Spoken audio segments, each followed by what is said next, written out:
नमस्कार, ईटीवी के खास प्रोग्राम अधूरे ख्वाब में आपका स्वागत है। मैं हूं महफूज आलम। आज हम बात करेंगे मधुबनी के बुनकर समाज के हालात के बारे में। मधुबनी के बुनकरों की हालत भागलपुर और सीगोड़ी के बुनकरों से बिल्कुल अलग है।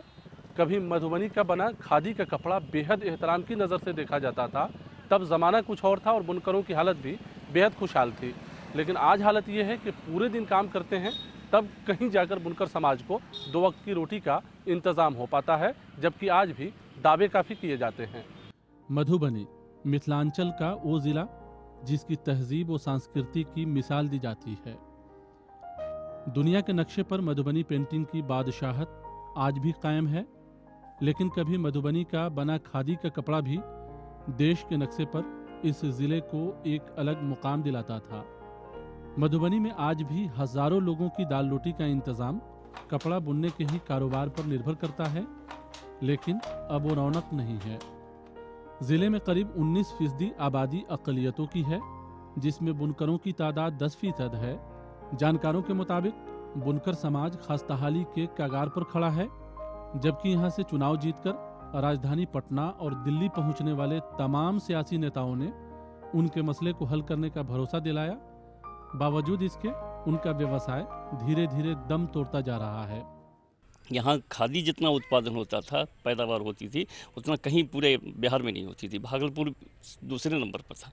मधुबनी की खादी आज भी बहुत मशहूर है, लेकिन खादी की अहमियत ख़त्म कर दिया, सब हुकूमतों ने ख़त्म किया है इसको। उसका जो पैसा मिलना चाहिए, मुआवजा मिलना चाहिए, वो नहीं मिलता है। पहले बैंकें लोन देती थी, कर्ज फराहम करती थी, सरकार उसमें सब्सिडी देती थी, आज वो सब बंद कर दिया गया। समाज के जानकारों का कहना है कि मधुबनी से खुद मुस्लिम समाज के कद्दावर सियासी रहनुमाओं ने सियासत में अपनी खास पहचान बनाई है, लेकिन जिले के बुनकरों के मसले को हल करने के सिलसिले में कभी ठोस कोशिश करने की जहमत नहीं की है। आज हालत ये है कि बुनकरों का घरेलू व्यवसाय दम तोड़ रहा है और उसी के साथ बुनकर समाज कपड़ा बुनने के कारोबार से निकलकर दिहाड़ी मजदूरी करने पर मजबूर हैं। हम लोग जैसे कपड़ा तैयार करेंगे तो वहाँ जाके बेचेंगे, लेगा तभी तो कपड़ा तैयार करेंगे। और लेता भी है तो आधा दाम में, जैसे कि एक 13 मीटर कपड़ा बनाने में 700 रुपये खर्चा है, 700 750 भी, और उसमें भी 2 आदमी का मेहनत है, तो कैसे होगा? इसीलिए हम लोग कर छोड़ दिए हुए अभी काम। बुनकरों की माने तो अक़लियतों की मसीहाई का दावा करने वाली तमाम सियासी पार्टियों ने उनके दर्द को बांटने का भरोसा तो दिलाया, लेकिन सभी पार्टियों का रवैया एक जैसा रहा, यानी चुनाव खत्म हुआ और उसी के साथ बुनकरों से किया हुआ वादा फरामोश कर दिया गया। घरेलू उद्योग से जुड़े लोग कहते हैं कि किसी ने सिर्फ ख्वाब दिखाए तो किसी ने उन ख्वाबों को पूरा करने का वादा किया, लेकिन उनकी हालत ज्यों की त्यों बनी रही। भर दिन बिन लेता है, वहाँ जाता है तो बेहोश हो जाता है बेचने में। पूछ लीजिए महाजन का है, महाजन पूछिए, ये नहीं हो जुड़े पूछा, हम झूठो कर पूछा कि नहीं। ताना बंद हो गया, ताना बंद हो गया, इसको 5-6 गो ताना चलता है घर में, बंद हो गया, पूछिए। अब वोट के समय में जो है सब आता है तो कहता है कि हम यह करा देंगे वह करा देंगे, लेकिन सर वोट गिर जब हो जाता है तो कोई घूम के देखने नहीं आता। हालांकि मधुबनी के इन तंग गलियों में आज भी हथकरघा की गूंज सुनाई देती है, लेकिन बेबस इस आबादी की मुश्किलों को अब ये उद्योग खुशियां मुहैया नहीं करा पाती है। ये अब्दुल सलाम हैं। सलाम कहते हैं कि 2 आदमी मिलकर 8 घंटे में एक थान कपड़ा बनाते हैं।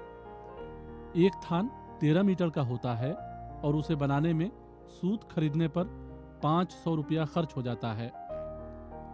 सलाम के मुताबिक बाजार में 13 मीटर कपड़ा का एक थान 720 रुपया में बिकता है, यानी साफ है कि मजदूरी या मुनाफा के शक्ल में 2 लोगों के हाथों में 220 रुपये आते हैं। ऐसे में बुनकरों की मुश्किलों का अंदाजा लगाया जा सकता है। यही वजह है कि मधुबनी में इस काम से जुड़े लोग पलायन करने पर मजबूर हैं। 720 रुपया, मार्केट में फ़ायदा होता है 200 रुपया। 200 रुपया में परिवार चलेगा? नहीं चलेगा। हमारा कपड़ा तो लगा इसको बनाने में 2 दिन लगता है, 8 घंटा 8 घंटा लगता है इस बनाने में। इसको एक थान है ये। हाँ, एक थान 13 मीटर। इसको बेचेंगे आप 720 रुपया में। उन्हें इस बात पर भी अफसोस है कि सियासी दलों ने हमेशा उनके मसले को हल करने का भरोसा दिलाया, लेकिन कभी भी उनकी मुश्किलों पर संजीदा बहस नहीं हो सकी।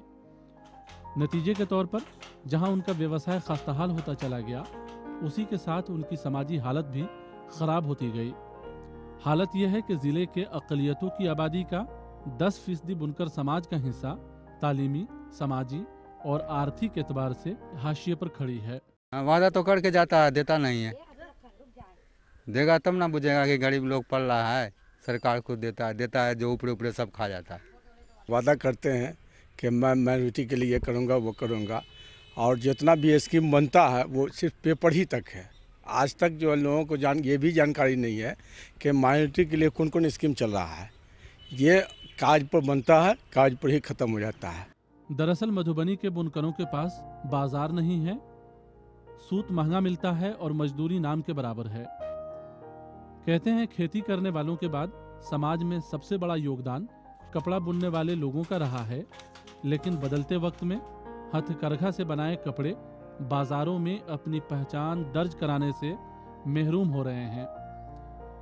मधुबनी में कपड़ा बुनने का पूरा कारोबार हथकरघा पर निर्भर है। बुनकरों के पास आधुनिक तकनीक नहीं है, लिहाजा उनका व्यवसाय पूरी तरह से खस्ताहाली की चपेट में है।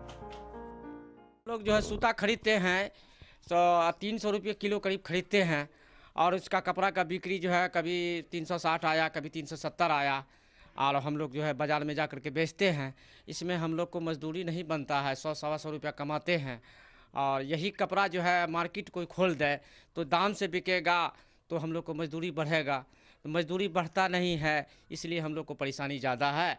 आर्थिक तंगहाली जिले के बुनकरों की समाजी हालत को बदलने का मौका फराहम नहीं की है, जबकि बुनकरों के विकास के सिलसिले में सरकार अपनी मेहरबानी का एहसास कराती रही है, लेकिन सरकार की मेहरबानी का वादा बुनकरों के मसले को हल नहीं करा सकी है। बहरहाल वक्त हो गया है ब्रेक का।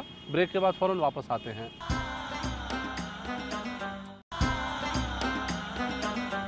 ब्रेक के बाद एक बार फिर से आपका स्वागत है। हम बात कर रहे हैं मधुबनी के बुनकर समाज के हालात के बारे में। मुश्किलों के बाद भी यहाँ कपड़ा बुनने का कारोबार बदस्तूर जारी है। सैकड़ों लोगों के लिए यही व्यवसाय आज भी जीने का आधार है, लेकिन अब वो रौनक नहीं है। नौजवान नस्ल जहाँ इस कारोबार से अपना नाता तोड़ रहा है, वहीं पुराने लोग आज भी इसे ही अपना मुकद्दर मानकर जीने पर मजबूर हैं। बुनकरों के मुताबिक कभी इस जिले में 5000 से ज़्यादा लूम चलता था और रोज़ाना करीब 70,000 मीटर कपड़ा तैयार होता था, लेकिन 1990 के बाद उनका काम धीरे धीरे कम होता गया। दूसरों को रोजगार देने वाला उनका इलाका बेरोजगारी की चपेट में आता गया और लोग इस काम को छोड़कर पलायन करने लगे। जिले में आज करीब 1000 लूम चलता है और वही लोग इस काम से जुड़े हैं जिन्हें आज भी बदलाव की उम्मीद है। बहुत पहले मासी हालत अच्छी थी, लेकिन न जाने क्यों 90 के बाद से इनकी हालत बिगड़ने लगी। उसकी वजह यह है कि जिस तरह से सूत वगैरह सब्सिडी में दिया जाता था और लोन दिया जाता था, ये सब चीज़ बंद कर दिया गया 90 के बाद से। तो इन लोगों की हालत खस्ता हो लेने लगी। और जो साहूकार महाजन लोग हैं वो सामान मंगा के देते हैं इनको, तो महंगा देते हैं। अगर सरकार इस तरह से सब चीज़ मुहैया कराए, इनका पिछला ऋण माफ़ करे और नया ऋण इनको दें, तो बुनकरों की हालत यहाँ सुधर सकती है और बेहतर हो सकती है। राहिका, जयनगर, कलुआही, मधेपुर, झंझारपुर, घोघरडीहा, खजौली, राजनगर और बाबू बरही के इलाकों में बुनकरों के हाथों से बने कपड़ों ने पूरे देश में अपनी एक अलग पहचान बनाई थी। पाली खादी, सूती खादी, चादर, गमछा, लुंगी, तौलिया, जनता धोबी और जनता साड़ी को आज भी लोग याद करते हैं। अपने व्यवसाय के पुराने दिनों को याद कर ये समाज खुश होता है, लेकिन आज के हालात बुनकरों को गमजदा करता है। ये कपड़ा खादी का जो है हम लोग बनाते हैं, अभी भी खादी हम लोग बना रहे हैं, लेकिन हम लोग को जो मार्केट में जो है चॉइस करता है उस हिसाब से हम लोग बनाते हैं। अभी जो है हम लोग जो है कुर्ता का कपड़ा बना रहे हैं, कभी शर्ट का कपड़ा बनाते हैं, कभी धोती बनाते हैं। जो जैसी मतलब समय में आया उस हिसाब से हम लोग कपड़ा बनाते हैं। बुनकरों का कहना है कि मधुबनी का हथकरघा सूबे के दूसरे जिलों से अलग है। ये पीट लूम है जिसमें आधा जिस्म जमीन के अंदर होता है और आधा बाहर। दिन के 8 से 10 घंटे ये लोग इसी तरह काम करते गुजारते हैं, लेकिन आमदनी के नाम पर चंद पैसे उनके हाथों में आते हैं। जानकारों के मुताबिक अगर इस काम को आगे बढ़ाया जाए तो मधुबनी में आज भी कपड़ा बुनने का कारोबार करोड़ों रुपए को पार कर सकता है, लेकिन बाजार की कमी और कपड़ा व्यवसायियों का शोषण इस समाज को मुख्य धारे से अलग करता है। और मजे की बात यह है कि उनकी समस्याओं को हल करने का भरोसा दिलाने के बाद भी किसी तरह की कोई पहल नहीं की जा सकी है। मतलब जो है सो 2 दिन में थान फाड़ते हैं, तो 2 दिन में तो 200 रुपया मजदूरी हुआ, बढ़िया थान हुआ तब। इस थान में मजदूरी कम है, बाज़ार में जो ज़रूरत रहेगा वही चीज़ बुनना पड़ता है। कोनो हम लोग को इदारा नहीं कि वहाँ जो तो कपड़ा हम लोग को बिक जाएगा। समझता है सिक्योरिटी सब है, यहाँ बुनकर सिक्योरिटी है, तो उस बेचारे सबको भी कुछ देता नहीं है सरकार। एक वक्त था जब इस समाज को अपने व्यवसाय पर नाज हुआ करता था। हाथों की ये हुनर बुनकरों को मधुबनी ही नहीं बल्कि पूरे सूबे में एक अलग पहचान दिलाती थी। लेकिन ये समाज आज अपने उसी व्यवसाय पर आंसू बहाता नजर आता है। बदलते वक्त में बुनकरों का उद्योग वक्त के रफ्तार का साथ नहीं दे सका। सितमजरीफी ऐसी हुई कि इस व्यवसाय से जुड़े कुशल कारीगरों को अपने पसंदीदा व्यवसाय को छोड़कर मजदूरी करने पर मजबूर होना पड़ा। मतलब जिस शहर में इतना बड़ा 10% की आबादी रहते हुए और अच्छे लोग कमाते थे खाते थे, लेकिन आज उसको जो है 2 टाइम की रोटी भी नहीं मिल पाती है। ये हम लोग को अफसोस, बहुत अफसोस होता है। उनके मोहल्ले में सूबे के मुखिया के अलावा कई सियासी दिग्गजों की आमद हुई है। सबने उनके काम को सराहा है और उसे तरक्की देने का वादा किया है, लेकिन तरक्की के इंतजार में इन गलियों के लोगों की आंखें पथरा गई, लेकिन वादे पूरे नहीं हुए। इस काम में लगे पुराने लोग कहते हैं कि सरकार ने उनके साथ इंसाफ नहीं किया। उनके बच्चे घर में रहकर घरेलू उद्योग से अपनी जिंदगी को खुशहाल बना रहे थे, लेकिन अब वो दूसरे राज्यों में काम करते हैं, तब जाकर उनकी दाल रोटी का इंतजाम हो पाता है। तो कभी नहीं मदद मिला, क्या हुआ जब फोटो खींच के ले गया कुछ नहीं दी। हमको भेजना कहता है कि तुमको उम्र ज़्यादा है, सरकार कुछ नहीं देगा। हम लोग मजबूरी बीन रहे हैं, 100 रुपया रोज मजदूरी पड़ता है, इसमें 2 आदमी को खटना पड़ता है, तब जाके कहीं ना हम लोगों को गुजारा चल रहा है। जानकारों की माने तो बुनकरों के मसले पर आज भी सरकार गौर करे तो उनके पुराने दिन वापस आ सकते हैं, लेकिन चुनाव के समय खूबसूरत वादा करने वाली सियासी पार्टियां और सरकारें बुनकरों के मसले पर गौर करना ज़रूरी नहीं समझती है। उधर बुनकर समाज लाख कोशिश करता है, फिर भी उनके अच्छे दिन की शुरुआत नहीं हो सकी है। वक्त हो गया है ब्रेक का, ब्रेक के बाद फ़ौरन वापस आते हैं।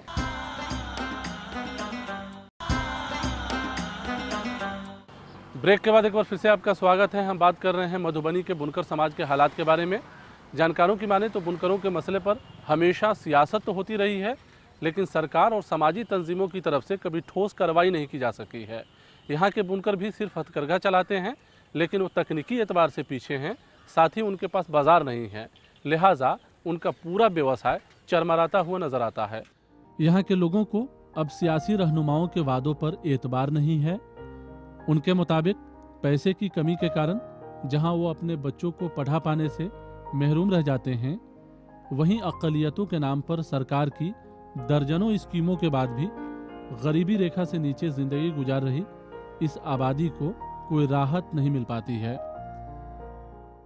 इसमें जो है ना प्रॉफिट नहीं आता है। हम लोग का जो है 250-300 रुपया बेगारी में कमाते हैं, अपना धंधा भी करते हैं, कपड़ा का धंधा करते हैं, इससे अच्छा रहता है। उसमें 2 पाई के रोजगार करे छै, ने कोनो घर वाला है, ने कोई है, 2 बच्चा है, ओकरे से काम करे छी, 2 पाई में 2 साँझ खाई छी, 1 साँझ सोई छी, होइ छै त खा लो, नहीं तो अपन भूख मार लो। बुनकरों के नेता कहते हैं कि सरकार की तरफ से बुनकरों के लिए भी कई योजनाएं हैं, लेकिन मधुबनी के लोगों को उसका फायदा नहीं मिल पाता है। नतीजे के तौर पर कशमकश की हालत में जी रही इस आबादी की मुश्किलें दूर होने के बजाय उलझती रही है। सबसे बड़ा मसला बाजार की कमी का है। बुनकरों के नेता बाजार मुहैया कराने के साथ ही सरकारी दफ्तरों में इस्तेमाल होने वाले कपड़े बुनकरों से लेने की अपील कर रहे हैं। सबसे पहले तो यहाँ मार्केट होना चाहिए, यहाँ सूता सरकारी दुकान होना चाहिए, कपड़ा सरकारी खरीदारी होना चाहिए, यहाँ रंगने का जो है ये होना चाहिए। हैंडलूम बहुत अच्छा था, हैंडलूम हर घर घर में चलता था, लेकिन आज वो हैंडलूम ख़त्म हो गया क्योंकि सरकार हुकूमतों की जो बेरुखी है उसके चलते ये समाज बहुत ही पिछड़ गया। ये इनाम अंसारी हैं। अंसारी पहले खुद लूम चलाते थे, अब बुनकरों के मसले को हल कराने की जद्दोजहद कर रहे हैं। इनाम कहते हैं कि वो मुर्गी पालन करते हैं, तब जाकर उनके घर की गाड़ी चलती है। इनाम के मुताबिक कपड़ा बुनने के इस उद्योग से जुड़े माहिर कारीगर महानगरों में दिहाड़ी मजदूरी करने पर मजबूर हैं। जो लोग ज़िले में रहते भी हैं वो लोगों के खेतों में काम करते हैं, शहरों में रिक्शा व ठेला चलाते हैं, तब जाकर उनके घर का चूल्हा जल पाता है। इनाम ने सरकार से इस सिलसिले में ये मांग की है। बहुत सारे लोग इसी रोजगार से जुड़े हुए थे, अभी भी बहुत सारे लोग जो है ना इसी आसरा में जुड़े हुए भी हैं, लेकिन अक्सर लोग दूसरा काम पकड़े। जैसे हम खुद, ये सब काम नहीं चला भाई, पेट तो है, पेट कहाँ ले जाएंगे, तो मुर्गी पालन करते हैं। अपना घर जो बना है तो घर में 2 घर में हम लोग रहते हैं फूस के घर में आकर के, लेकिन जो घर बना है उसमें मुर्गी रखे हैं। सरकार कहती है वो गरीबों पर मेहरबान है। सरकार ये भी कहती है गरीबी कम हो रही है, लेकिन इस महंगाई में आज भी हजारों लोग ऐसे हैं जिन्हें 2 वक्त के खाने के लिए सोचना होता है। जद्दोजहद की ऐसी चक्की चलती है कि उसमें पिसकर कई लोगों को पता ही नहीं चलता कि वो कब जवान हुए और कब बूढ़े हो गए। बुनकरों की जिंदगी इन मुश्किलों के साथ गुजरती रही है, लेकिन इलाके के सियासी दिग्गजों को उसका एहसास तक नहीं हुआ। भाषणों में सुनने को मिलता रहा है कि जिले की तरक्की के लिए काम किया जाएगा, सबका विकास होगा और सबको इंसाफ मिलेगा। विकास के शक्ल में जिले की तस्वीरें कुछ बदली हुई जरूर दिखाई देती है, लेकिन बुनकरों के हालात को बदलने का दावा करने के बाद भी उनके मसले बने हुए हैं। गरीबी की हालत है, बाल बच्चा भूख मरता है और घर में जो है परेशानी है। 4 आदमी मान लो, 1 आदमी काम करे, 3 आदमी तो भूख मरबे करेगा। सही बात है, और क्या है, यही तकलीफ है। मातवर के रोए से पाता परवे जा, नहीं रोए से त नहीं परवे जा। गरीब की पढ़ेते, पेट में खाते कि बाल बच्चा के पढ़ेते। 150 रुपया हो, दोनों आदमी लगल हो। आ देखे छे घरो कल के सरकार एगो देवे, ईटा सब राही वाही होइ छे, एगो घरो नहीं होइ छे। हाँ, आ बड़ा दिक्कत से तंदुरुस्तियों नहीं होइ छे, कनी तनी बोले छी कम जाय छे। हाँ बुझला, आ मुसीबते से जिंदगी कटे छे। बड़ा सवाल यह है कि ऐसे मसलों पर भी कभी गौर किया जाएगा या सिर्फ सियासत के लिए ऐसे मसले हमेशा बरकरार रखे जाएंगे। जानकार कहते हैं कि चुनाव के मौसम में बगैर मुद्दा की बातें मुद्दा बन जाती है और मुद्दा काफ़ी पीछे छूट जाता है।